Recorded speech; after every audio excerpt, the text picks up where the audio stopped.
Hello, ma'am. I am Jignesh Kumar Makwana. Today, I will walk you through our project on building an unbeatable tic-tac-toe AI using the Minimax algorithm, a part of our artificial intelligence coursework.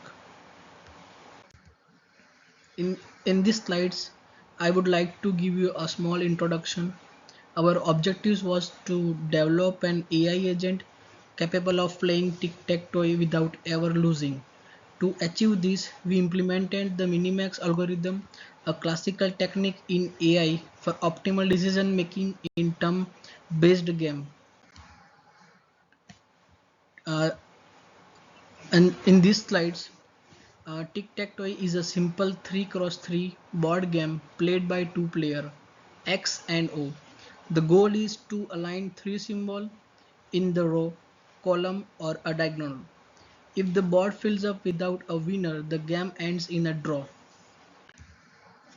In the next slides, Minimax is a recurring strategy used in games with a perfect information where all moves are known and visible. It assumes both players play optimally, evaluating all possible moves to choose the best one. This guarantees that AI will either win or draw, but never lose. Uh, I will give you a one demo walkthrough.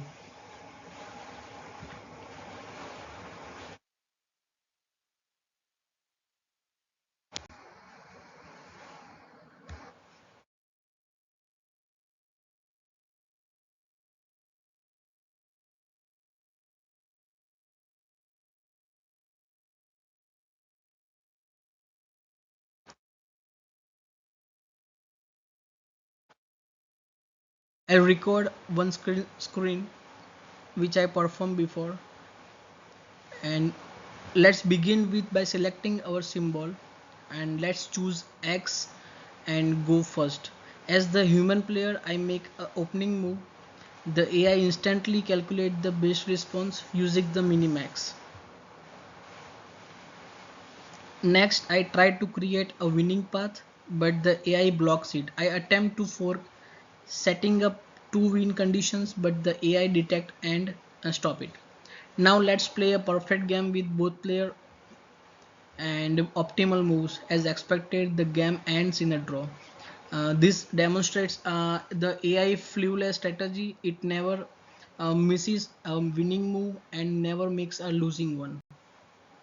However, there, uh, like I would like now in these slides, there is a code structure.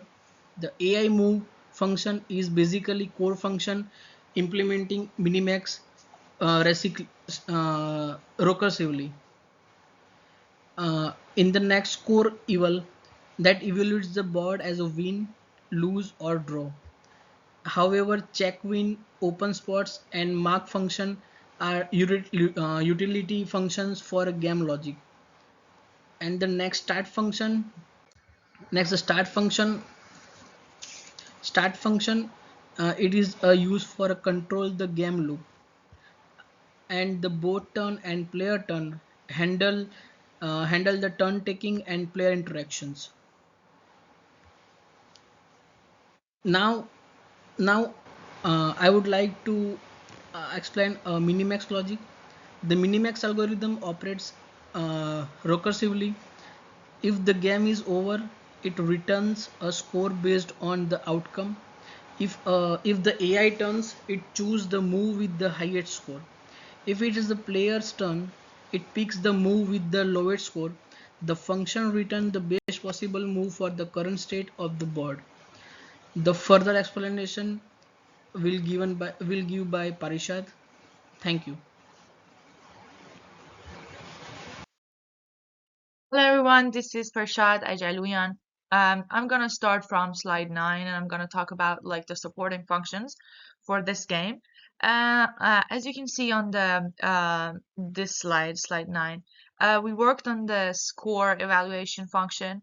We used if, else if, and else, and then return. We know that if the player 2 wins, the score is gonna add up by +1, and if the player 1 is gonna win, it's gonna be -1. And then we worked on the check win function. The thing with this function is like it's gonna check if all of the matches, meaning like the players, has occupied all three cells. And if the winner, we don't have any winner, like there's no winner, the score is gonna be 0 on that one.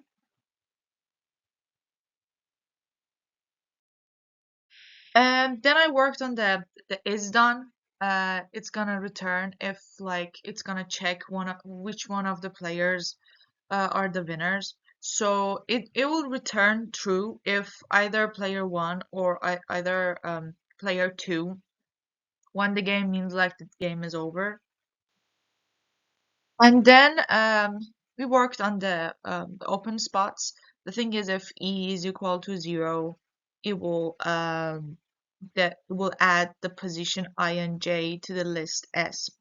The purpose of this is it will return a list of empty positions because we put like S as in like empty, there's nothing in it, on the board B. And then we use like two for function. And then I worked on the is valid ij. It will return ij in an open spot grid. The purpose is like it's gonna check if the move at the position ij is valid or not. And the call is empty. If the cell is empty, it will check if the move at the position is like valid or not.